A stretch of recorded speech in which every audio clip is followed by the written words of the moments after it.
काश अनपढ़ ही होता। शंकर दयाल पैसे से वकील थे, परंतु बुद्धि के तेज व्यक्ति थे, इसलिए अच्छा खासा कमा लेते थे।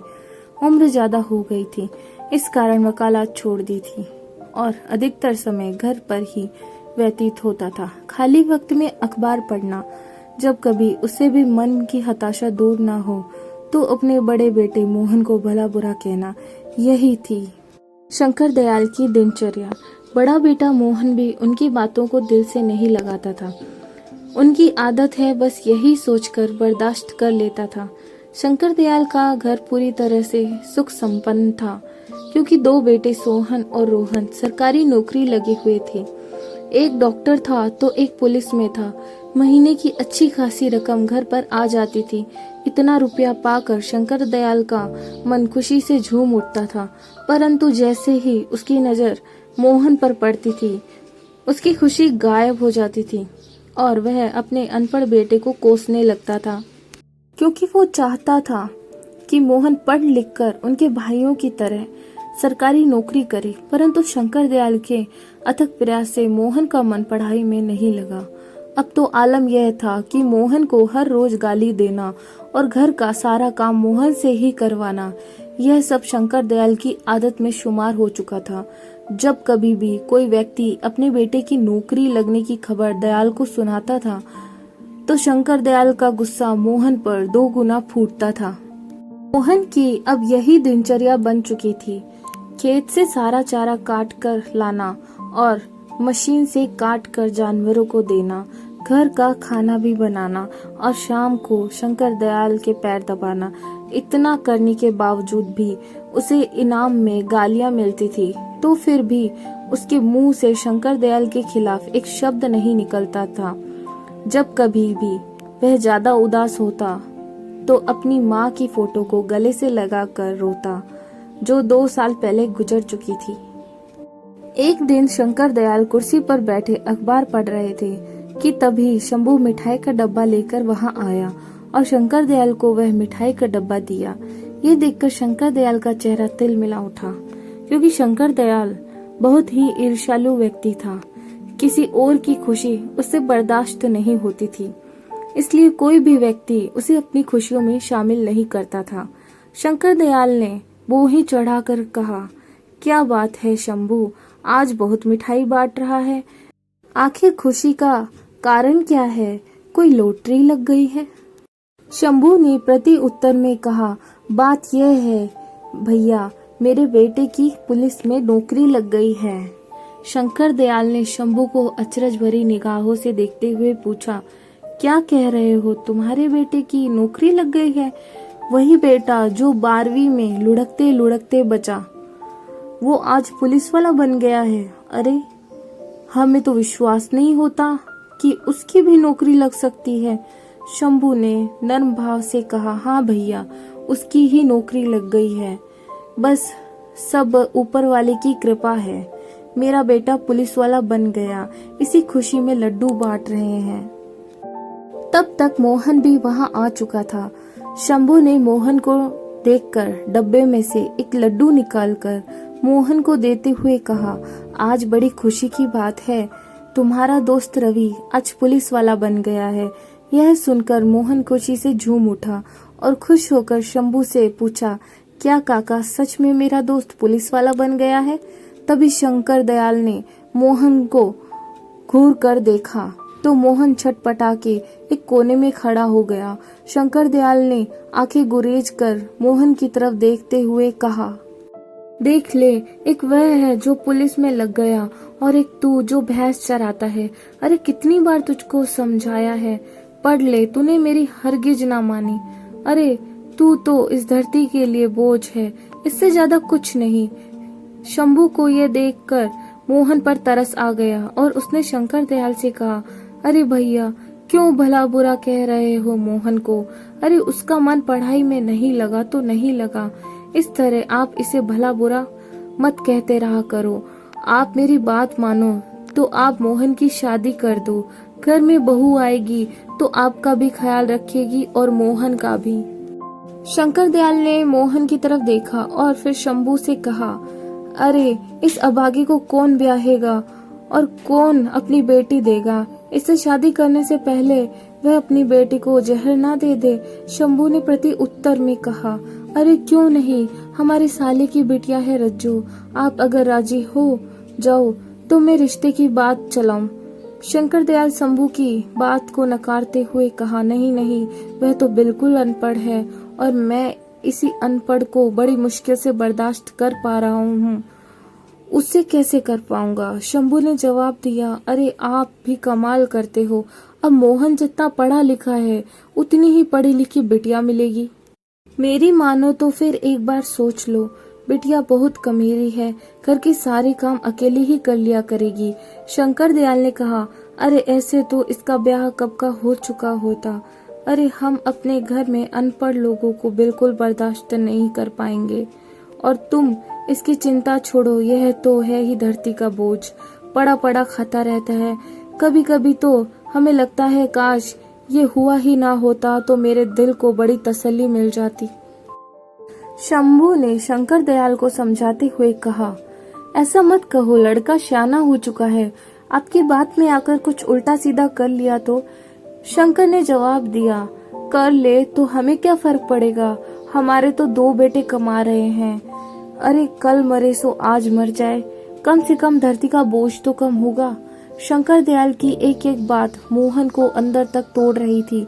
आज उसकी हिम्मत जवाब दे चुकी थी। आज उसने अपने जीवन को खत्म करने का अंतिम निर्णय ले लिया था। आज उसने बड़ी सी रस्सी ले ली और चारा लेने के बहाने से निकल गया और खेत के खड़े नीम पर उसने फांसी लगा ली।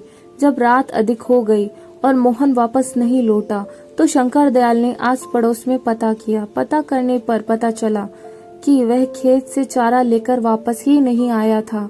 अब शंकर दयाल खेत गए, वहां वह नीम के पेड़ को देखकर सन्न रह गए, क्योंकि नीम के पेड़ पर मोहन की लाश झूल रही थी। गांव के लोगों की भीड़ एकत्रित हो गई और वहां पर उपस्थित लोगों ने मोहन की लाश को नीम के पेड़ से उतारा और उसका क्रियाक्रम किया गया। परंतु इतना कुछ होने के बावजूद शंकर दयाल पर इसका कोई फर्क नहीं पड़ा।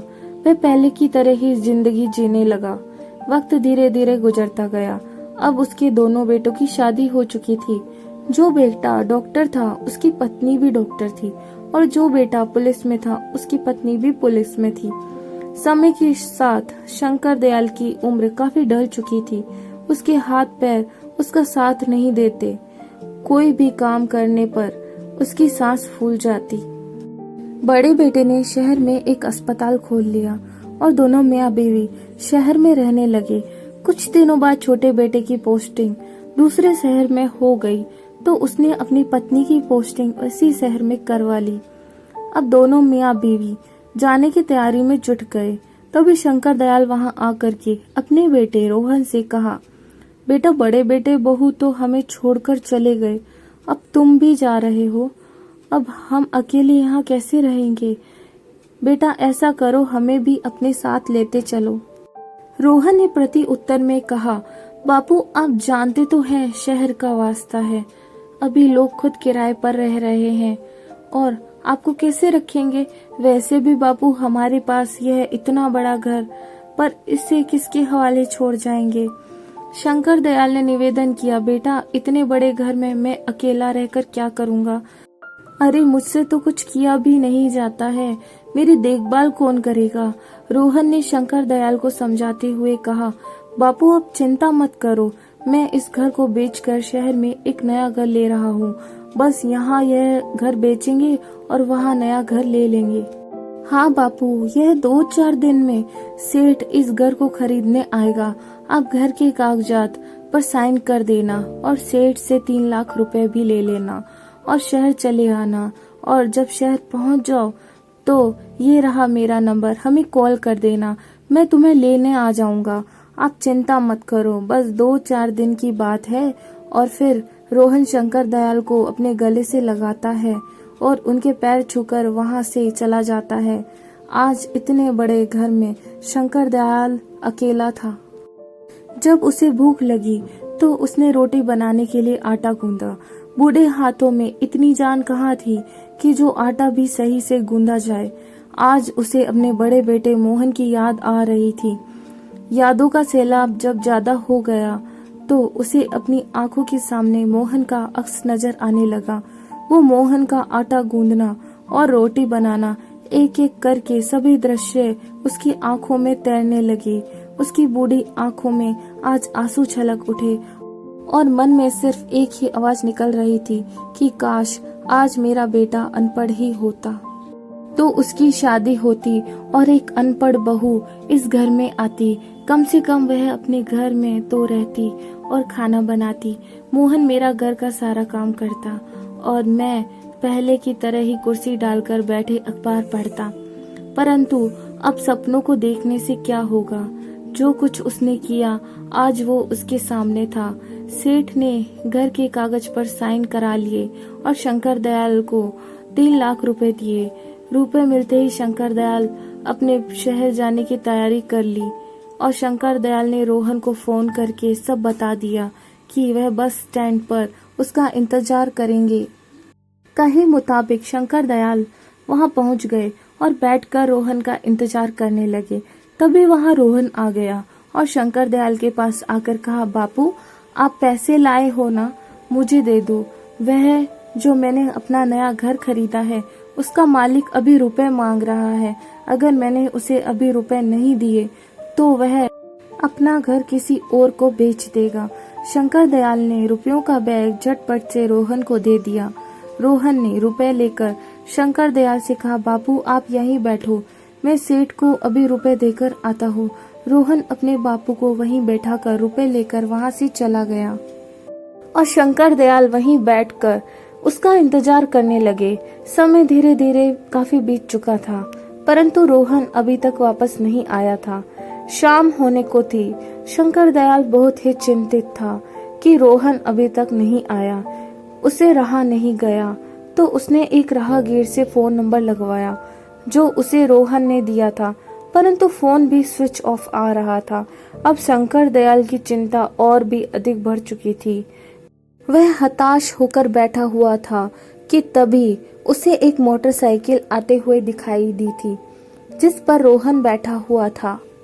वह दूर से ही रोहन को आवाज लगाने लगा, परंतु रोहन शंकर दयाल को पास से देखता हुआ निकल गया। आज रोहन ने उसे बहुत बड़ा धोखा दे दिया था जिसकी उम्मीद शंकर दयाल को बिल्कुल नहीं थी। अब शंकर दयाल वहीं बैठकर रोने लगा। अब अंधेरा काफी ढल चुका था। शंकर दयाल के पास 100 रुपए थे जो उसके घर वापस आने के लिए उपयुक्त थे। शंकर दयाल बस में बैठकर घर आ गया। घर क्या, गांव आ गया, क्योंकि अब घर तो सेठ का हो चुका था। अब उसके पास घर नहीं था तो रात को अकेले गांव की चौपाल पर बैठकर काफी देर तक रोता रहा। फिर अपने आंसू पोंछकर उठा और हाथ में एक रस्सी लेकर उसी नीम के पेड़ के पास गया जहां मोहन ने आत्महत्या की थी। इस पेड़ के नीचे बैठ के दहाड़े मार कर रोने लगा और रोते हुए कहा, बेटा मोहन, आज मेरे लिए खाना बनाने वाला कोई नहीं है। आज तेरा बाप इतना बूढ़ा हो गया है कि अपने हाथों से अपने लिए खाना भी नहीं बना सकता। आज बहुत अरसे हो गए हैं तेरे हाथ का खाना खाए। आज फिर से तेरा बाप तेरे हाथ का खाना खाना चाहता है। खिलाएगा ना बेटा? आज तेरा बाप तेरे घर खाना खाने आ रहा है। तू अपने इस अभागे बाप को अपने घर में स्वीकार करेगा ना? कहीं अपने भाइयों की तरह मुझे निकाल मत देना। इतना कहते कहते वह फूट फूट कर रोने लगा और अंत में उसी नीम के पेड़ पर रस्सी डालकर फांसी लगा ली। 5-6 मिनट तक फड़फड़ाया और फिर एकदम शांत पड़ गया। उसकी गर्दन नीचे से लटक गई और वह अंतिम धाम को चला गया। कहानी सुनने के लिए धन्यवाद। मेरे चैनल को लाइक, सब्सक्राइब और शेयर करें। कमेंट करके जरूर बताएं कहानी कैसी लगी और आप कैसी कहानी सुनना पसंद करेंगे।